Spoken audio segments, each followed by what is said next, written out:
I'm Dan Shaw. I am the founder of Vortexmaps.com, and today's topic will be this. There's an infinite amount of energy available to us everywhere, all the time, for our physical healing, for our psychic opening, and for harmonizing the planet. So we'll take each bit of that statement in turns, and we'll look in more depth at each bit. So to begin with, there's an infinite amount of energy. Infinite, I think that's pretty clear. Energy needs further explanation. I have a bachelor's of science in geography, so hopefully I can provide a rather rigorous definition of what kinds of energy we're talking about. So to begin with, let's talk about electric and magnetic energies. I should say that I'm an alchemist, and I'll have to take a brief diversion to describe what that is. Traditionally, alchemy has been known as the striving to take the base metal lead and turn that into gold. And there are some practical alchemists, some real alchemists out there, real chemists, who are working with metals. But I am working with an alchemy of earth and earth energies. I should say that the allegory of the base metal, the lead of our human psyche, is a useful one as well, and we're working to perfect our psyche. So there's that kind of psychic alchemy, you might say. So one of the principles of alchemy is that there is no separation whatsoever between anything.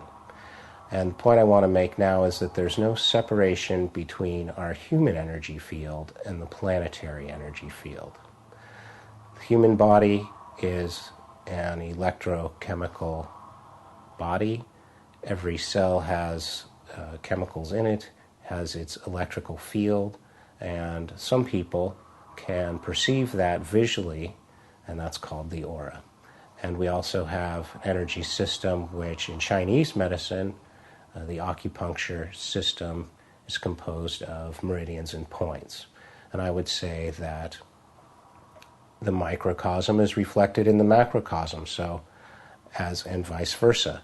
Our human body has an aura, it has acupuncture meridians and points, and I believe that the planet also has this similar and same thing, that the planet has energy points, it has energy channels, it has an energy field. People sometimes ask, what's the use of studying vortexes and ley lines? And I would say it's similar and the same thing to studying the human energy field. When you understand how the physical world is put together, then you can more effectively work with that. Human energy field and the planetary energy field are not separate. They're one thing. So we are this electrochemical human body. We are immersed in the planetary energy field. And that field is an electrical one, it's a chemical one, and it's magnetic, and there may be some other, maybe subtle and different types of energy, but we'll start with those.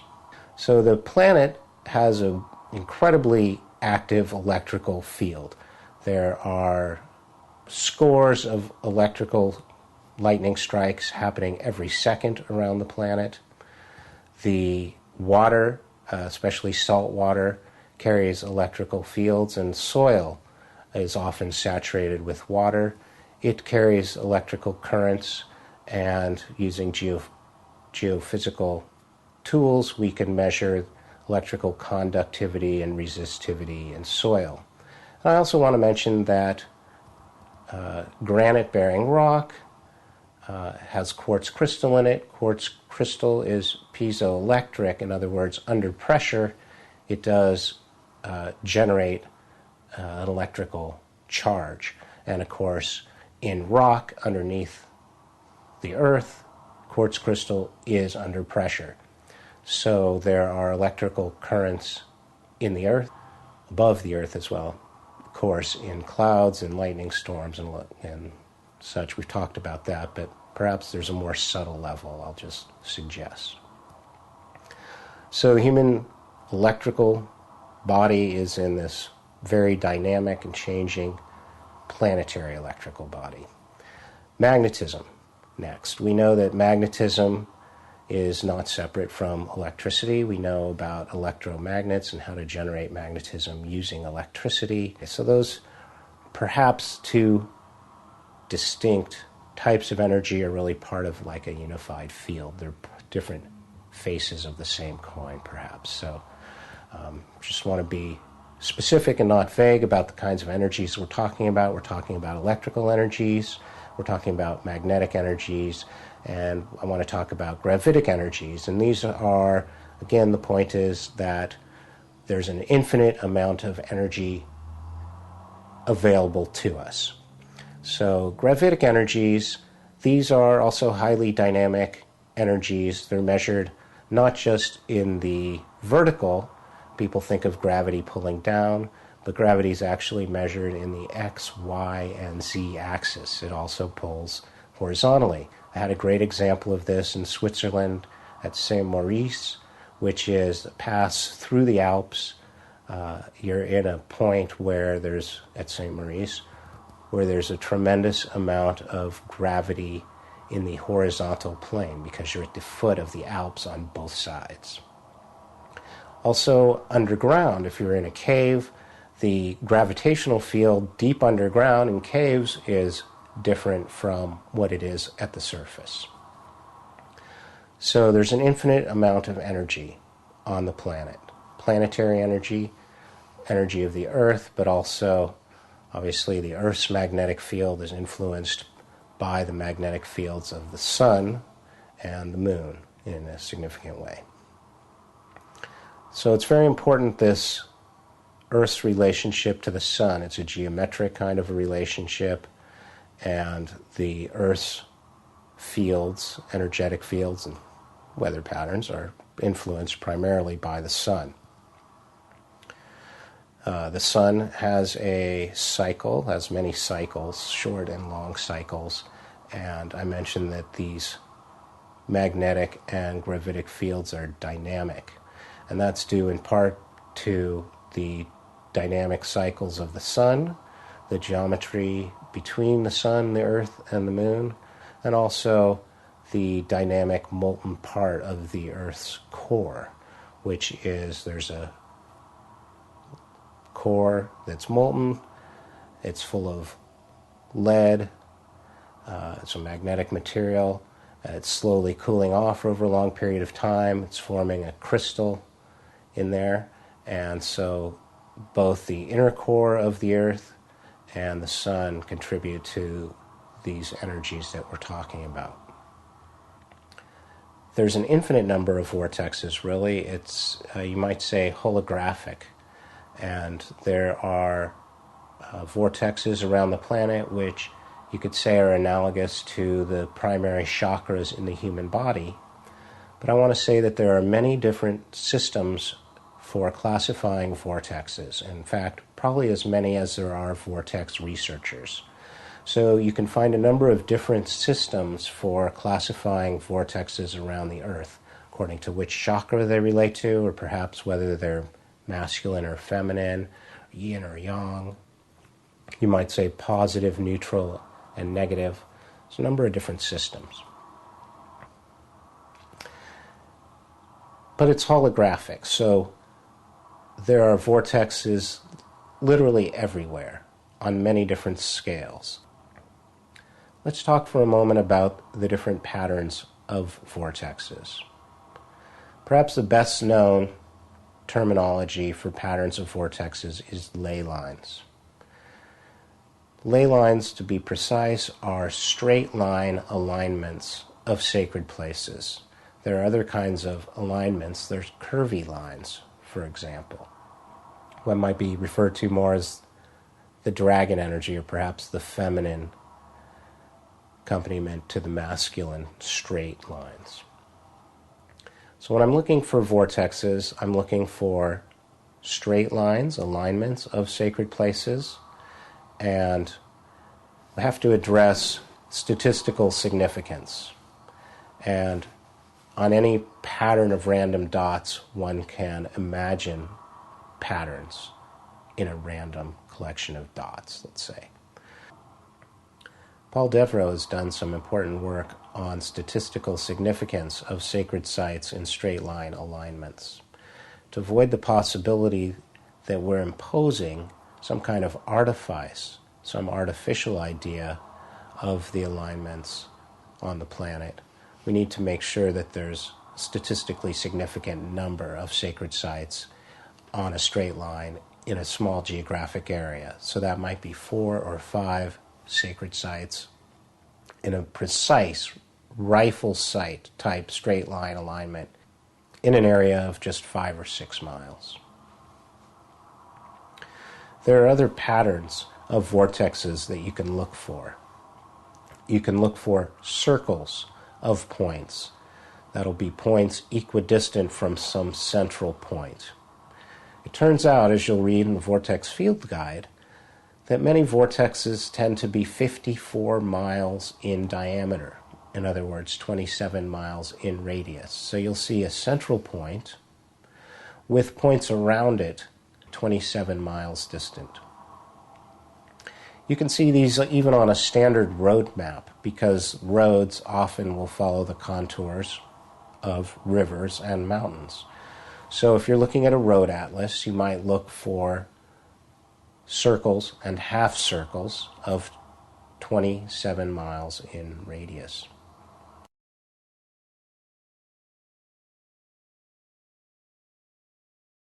So you have circles.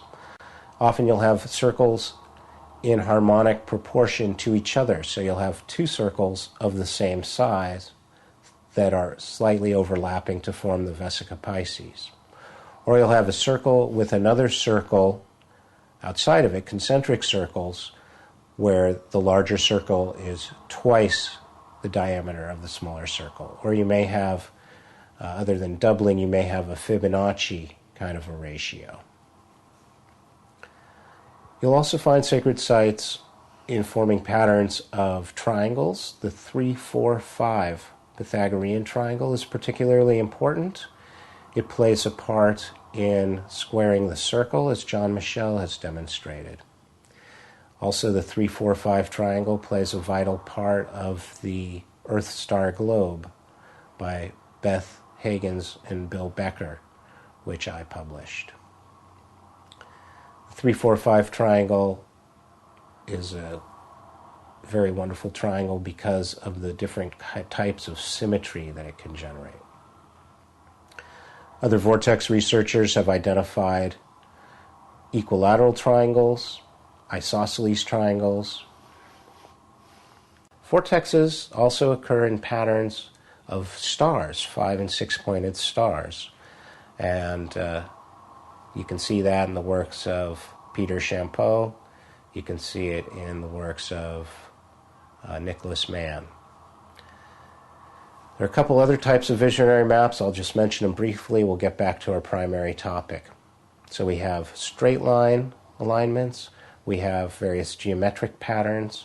You'll also find vortexes.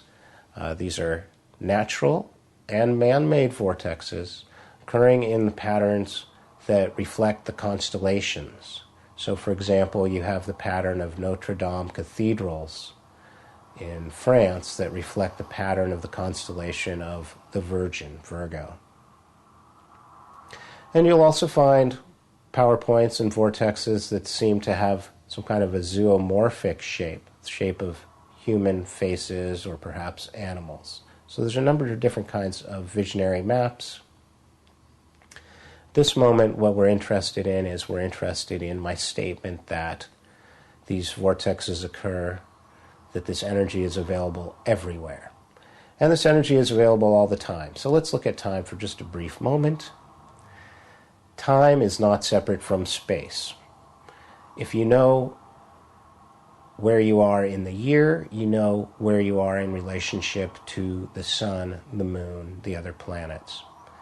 The medicine wheel represents the unity of time and space. If you're at the center of a medicine wheel, which you are, wherever you are, and you look out over the points of the wheel or out over the horizon, that tells you where you are in space, and it also tells you where you are in time, where you are in the year, and where you are in this great year, this much longer cycle that's peaking in 2012, which is known variously in different traditions. The Mayans know this cycle, which is approximately 13,000 years, and its multiples of 26,000 years, 52,000 years. The yugas, it's known in the traditions of India. So these vortexes are cyclic. They may be spinning in one direction at one time, spinning in another direction at another time. They may be active at certain times and passive at certain times. They'll affect everybody differently, and they may affect an individual differently at different times. So there's an infinite amount of energy available to us everywhere all the time, for our physical healing, for our psychic opening, and to harmonize the planet. So let's look at our physical healing. Some people report that at these energy points that they have relief from physical symptoms. That may be pain, ringing in the ears, other types of physical symptoms. Other people report that at some vortexes, at some times, they may feel motion sickness, nausea, or some kinds of ill effects. So certainly if you have a negative effect, it's possible to have a positive effect. If you have a positive effect, it's possible to have a negative effect. As I'm fond of saying, one of the principles of alchemy is that anything that can heal can kill. So it is important to go into these places with a sense of reverence, respect, self-awareness, and be aware of how the energy is affecting you at that time, and to take responsibility for not going in or for going in for a limited period of time, depending on how you're feeling. With regards to the different kinds of energies or environmental influences that may affect healing or may cause illness, I want to mention ions. It's well known that certain hot winds are associated with greater incidence of people being admitted into hospitals, more violence. In places where the wind blows over the deserts, they often have a name for this hot wind that blows ill. And it's also true, as people are usually well aware, that waterfalls give off negative ions, and these can contribute to a feeling of well-being. I particularly love waterfalls because they also have a profound sound healing effect. The sound of waterfalls is very rich in all different kinds of sonic frequencies, and these affect not just the human ear, but the whole body acts as an ear. Again, we have the analogy of the hologram. The whole body is an ear. And when we visit a waterfall, depending on how the water is moving, falling, where we stand in relationship to the waterfall, we may be exposed to a certain dominant frequency of sound, and that's likely to affect and activate a specific chakra in the body. So waterfalls are a wonderful place to go for a kind of chakra activation, and you can activate many different chakras at a single waterfall. So positive and negative ions in the environment will have an effect on our human energy system. It's also true that in caves and rock chambers, certain kinds of ions will accumulate, and so the buildup of certain ions, positive or negative, may have an effect on our human physical health in prehistoric and sacred sites such as rock chambers. Let's take a moment to define vortex a little more carefully. A vortex is a place where the energetic field is anomalous. In other words, it's distinct from the surrounding overall hypothetical average magnetic field. Classic example of this is volcano. When the magma comes up out of the earth, it is molten, the mineral has not hardened, and the iron in it has not aligned, but as it cools, hardens, it takes on the magnetic field of the Earth at that time. So some eruptions take place over a very long period of time. They leave a record of the historic, ancient magnetic field of the planet. As the overall field of the planet shifts slowly over time, the magnetic North Pole wanders somewhat. The field that's laid down in the lava is now different from the surrounding magnetic field. So that makes volcanoes a kind of a vortex, an anomaly in the surrounding magnetic field. The human brain has magnetite in it. There's magnetite in greater amounts around the sinuses, which is the area of the third eye. Dowsing, also called water witching, using a forked stick, a bent metal rod, or a pendulum or some other instrument, is evidence that people, as well as animals that migrate by the magnetic field, such as fish and birds, humans too may well have some sensitivity to the magnetic field. So as we enter into magnetic fields of various types, this may well affect our psyche. I believe that these sacred places, and certainly there's ample historical evidence and legend, myth, that these sacred places affect our psyche. Of course, many oracles, such as the one at Delphi in Greece, were located at Vortexes, and they were using their psychic abilities. So that brings us to harmonizing the earth. There are many things that we as humans are doing on the surface of the planet, below and above the surface of the planet, which may have a discordant effect on the earth. Prime example would be mining minerals. If somebody told you that you had a certain amount of valuable minerals under your skin, would you scrape away at your skin to retrieve those vital minerals? This is in effect what we're doing to the planet. When we scrape into the skin of the planet and we extract and mine minerals and move them around, this can have a very discordant effect on the planet. When we inject chemicals into the earth in order to fracture it under pressure to release natural gas, when we are drilling for oil and we're pumping water in to get more oil out, all these things have a profound effect on the energetic field of the earth. When we dam up a river, we create a tremendous amount of mass and weight and can induce earthquakes where we're building dams. All of these things have a discordant effect on the earth. So we need to be very careful what we do to the earth. We need to be careful how we work with these vortex points. When we go into the vortex points, there's a number of things that we can do. To enter reverently and respectfully, I would say, take off your shoes. You're entering a sacred place, and you can certainly benefit from the direct electrical grounding and contact with the earth at the sacred place.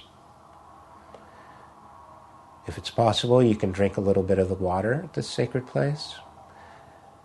Perhaps if there's some kind of herb growing in abundance or edible plant, you could eat a little bit of that. That's a great way to take in the energy of the place. Breathe in deeply, breathe the air of the place. It may have negative ions, which are good for your health. And you want to enter in with joy and gratitude. You can drum, you can dance, you can sing and chant. That is a great way of energizing the place. And be there with gratitude, and be exceedingly cautious before you do any kind of energy work, such as gifting, as it's called, the place with, let's say, crystals or some other device. Thanks very much for listening. I'm very interested in learning from other vortex researchers around the planet. I'm accessible. You can reach me through my website, danshaw.com. And I encourage you to visit vortexmaps.com, where there's loads of free information on vortexes. Thank you for watching. God bless you. People often ask me, what is the most important vortex? And I can tell you that the most important vortex is in your heart.